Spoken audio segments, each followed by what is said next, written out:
So for today's video guys, mag-abono taris talungan.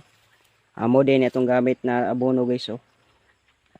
Urea o ammonium man siguro ni isa guys, atong gisagol. So guys, ni ulan na day. So banata na to nino kay para dali ito mo man. Okay.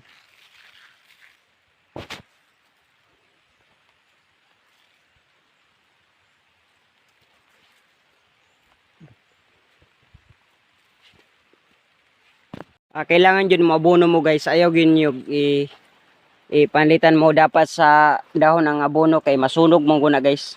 Abalay murag halang kay nga abono.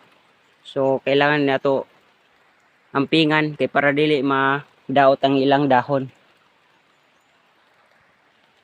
Kung mabuno pud mo guys, dapat anaw ng iso na kay para tanan ang ilang mga gamot ang makainom or makasuyop sa abono.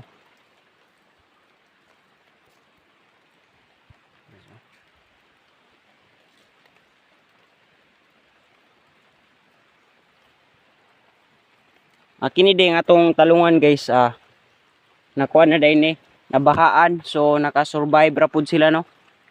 Kaloyan pud ba. Wala siya guys.